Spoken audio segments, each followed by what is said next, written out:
Hello friends, स्वागत है आप सभी को मेरे यूट्यूब चैनल पे। तो आज की हमारी कहानी का नाम है शुभ आरंभ। कुछ समय पहले ही आशा बाई गांव से हमारे शहर आई थी।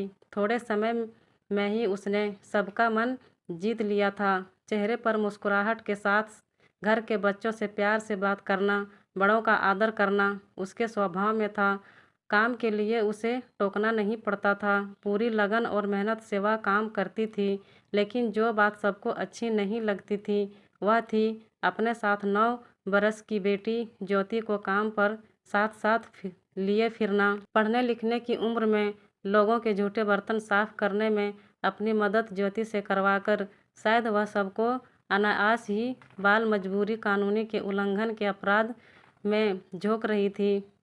सबने आशा ताई को कई बार कहा था कि वह ज्योति को अपने साथ नहीं लाए तथा पढ़ने के लिए स्कूल भेजे, लेकिन वह हर बार मुस्कुराकर बात को टाल देती। कहती, क्या करेगी पढ़कर, अभी से काम करेगी तो माहिर हो जाएगी। हमने भी तो ऐसे ही शुरुआत की थी। एक दिन सुबह से ही कॉलोनी में गहमा गहमी का माहौल बना हुआ था। रोज़ की तरह सभी महिलाएं बातचीत करने के लिए जमा थीं, लेकिन चर्चा का विषय आज कुछ अलग था। ये अक्सर हंसी मजाक, सुख दुख की बातों में समय कटता था।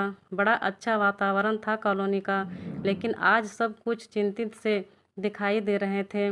पड़ोसी की पिंकी स्कूल जाते जाते हर घर में खबर पहुंचा आई थी कि आज आशा आंटी काम करने नहीं आएंगी। उनकी बेटी ज्योति बीमार हो गई है। हमारे यहाँ उनका फ़ोन आया था। थोड़ी देर बातचीत के पश्चात सभी महिलाएं अपने अपने घर के काम काज निपटाने चली गईं। उधर आशा ताई ज्योति को लेकर अस्पताल पहुंच गई थी।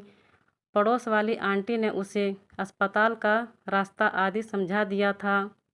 कहा था कि पहले लाइन में लगकर पर्ची कटवाना पड़ेगा। अतः आशा बाई वहाँ लाइन में लगी हुई थी। लाइन कुछ अधिक ही लंबी थी। थोड़ी देर बाद आशा बाई का नंबर आया तो खिड़की पर बैठे व्यक्ति ने कहा, बाई बिल दिखाओ। आशा बाई घबरा गई। उसने सोचा आंटी ने बिल के बारे में तो कुछ नहीं बताया था। उसने बाबू से पूछा, कौन सा बिल भैया, मेरे पास तो बिल नहीं है। पर इस बाबू कुछ कड़े स्वर में बोल पड़ा, तो इतनी देर से बिजली के बिल भरने की लाइन में क्यों खड़ी हो बाई। आशा बाई के चेहरे का रंग उड़ गया। लाइन में खड़े किसी व्यक्ति को उस पर तरस आ गया। उन्होंने उससे पूछा, क्या काम था तुम्हें बाई। आशा बाई ने सकुचाते हुए बताया कि उसे तो अस्पताल की पर्ची बनवाकर अपनी बेटी को डॉक्टर साहब को दिखाना है। उन सज्जन व्यक्ति ने उसे हाथ के इशारे से अस्पताल का गेट दिखाते हुए कहा कि वहाँ सामने है वह अस्पताल। अक्षर ज्ञान नहीं होने से आशा बाई को आज बहुत शर्मिंदगी महसूस हुई। वह किसी से नज़रें नहीं मिला पा रही थी। वह भारी मन से अपनी बेटी को लेकर अस्पताल की ओर बढ़ गई। इस घटना का बड़ा गहरा प्रभाव आशा बाई पर पड़ा था। ज्ञान और शिक्षा का महत्व उनके मन पर पूरी तरह अंकित हो चुका था। वह समझ चुकी थी कि अब उसे करना क्या है। अगले दिन कॉलोनी की आंटियां आशा बाई का इंतज़ार कर रही थीं, लेकिन अभी तक वह काम करने नहीं आई थी। हमेशा समय पर आने वाली आशा बाई को आज न जाने क्या हो गया था।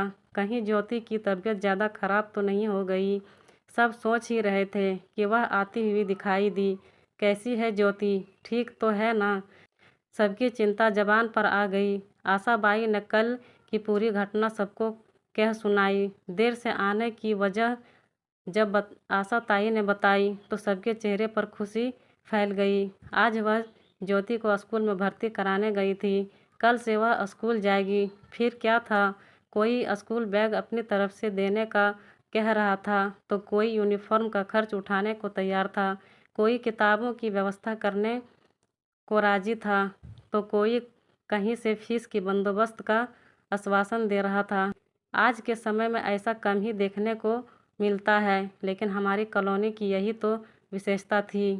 ज्योति अपने जीवन को ज्ञान के प्रकाश से रोशन करने की राह पर चल पड़ी थी। कुछ दिनों बाद पता चला आशा बाई ने भी शाम को चलने वाली प्रौढ़ शिक्षा में जाना प्रारंभ कर दिया था।